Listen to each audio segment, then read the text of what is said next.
I'm going to read the next chapter of Roscoe Riley Rules. Never glue your friends to chairs. Chapter 6, The Secret Handshake.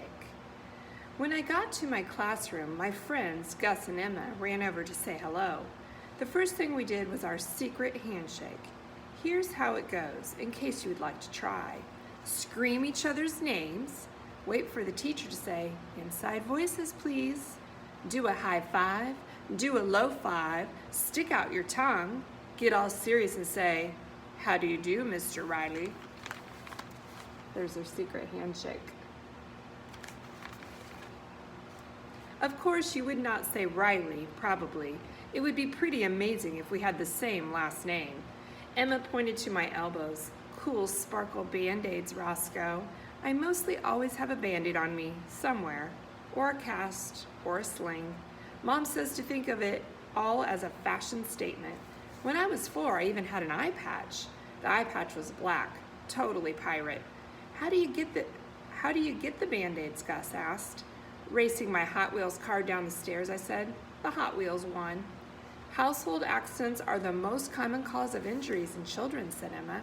Emma teaches me lots of interesting facts. She was born in China. Her parents adopted her when she was a baby. I wish I was born in China instead of just Kalamazoo. Gus teaches me lots of useful things too. Just last week he showed me how to make armpit farts. What's in the bag, Roscoe? Emma asked. Art stuff for Miss Diz, I said. I opened the bag. Gus and Emma peeked inside. Cool head, Gus said. Her name was Drusilla, I said, before I brain surgery'd her. Super mega gonzo glue, Gus said. Whoa, my mom won't let me near that stuff. Me neither, said Emma.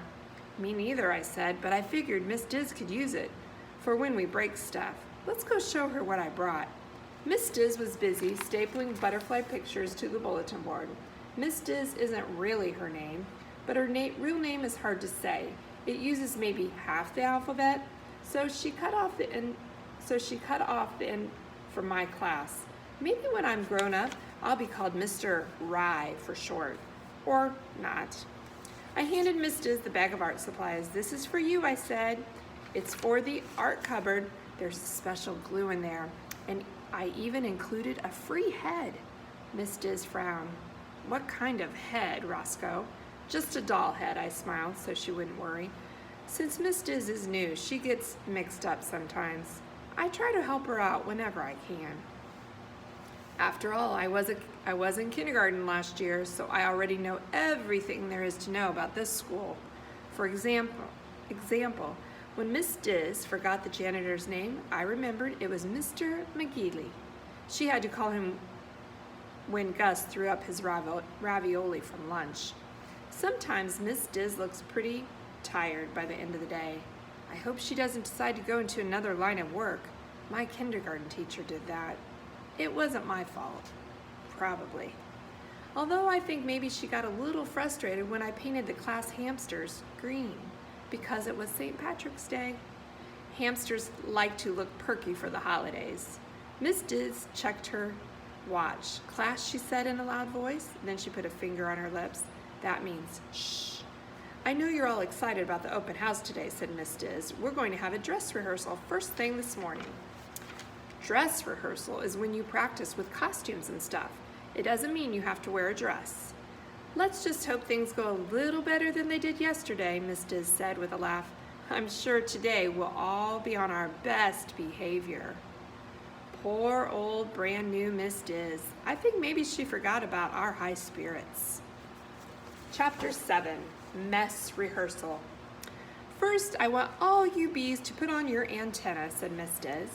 Real bees use their head bobbles to smell and feel things, but ours were just made of pipe cleaners and styrofoam balls with glitter on them. They were attached to a plastic headband thingy, shaped like a great big upside-down U. Last year, the third graders used the bobbles for a play about butterflies, so the headbands were a little stretched out by their gigantic third grade heads. When we were ready, Miss Diz went to the music cupboard. She handed each drummer 2 red tapping sticks. We use the sticks for music time. They are our instruments. Only really, I would rather have a drum set or a tuba. I know how much fun the sticks are, children, said Miss Diz, but as you may recall, some of you got a little carried away yesterday. I think maybe she was looking at me, but I wasn't the only one who got in stick trouble. Gus was the one who started to pretend sword fight. I was not guilty, mostly. Our rhythm section sits in the chair, said Miss Diz, nice and still. That was me, and Gus, and Dwayne, and Mario, and Coco. All the other bees in the back row, said Miss Diz, standing up nice and tall.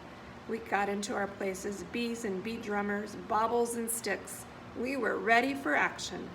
Okay, let's sing nice and clear, said Miss Diz, and no poking with the sticks. How about swords? Dwayne asked. No swords, said Miss Diz. How about death rays? Gus asked. No death rays, said Miss Diz. When I count to 3, start singing. Here is how our bee song goes.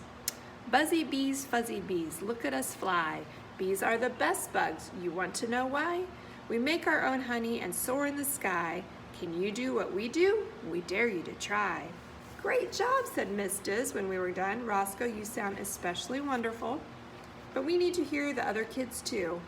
He's blowing out my eardrums, Miss Diz, Coco complained. My head bobbles keep falling off, Wyatt said. Miss Diz took a deep breath.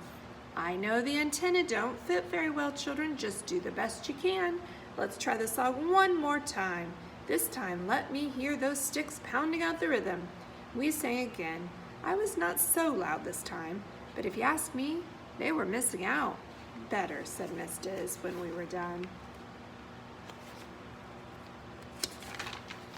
My bubbles keep falling off in my eyes, Hassan said. Oh dear, said Miss Diz, maybe we should just forget about the antenna. But we have to have baubles, Coco cried. Otherwise, how will our parents know we're bees? You make a good point, Coco. Hassan, bring me your antenna, said Miss Diz. Maybe I can tighten them up a little. While Miss Diz worked on Hassan's baubles, Maria started tapping her sticks. Dwayne tapped along. Gus tapped too, on my head. Children, said Miss Diz. She was still trying to fix Hassan's baubles. No tapping, please. We sat and waited, and while we sat there, I came up with a new invention. I put the rhythm sticks in my mouth. I made them point straight down. Ta-da! Walrus teeth. I think when I grow up, I may be a famous inventor, or else an ice cream truck driver. Dwayne and Gus laughed at my walrus teeth. Marie put her sticks on her head. She looked just like an alien.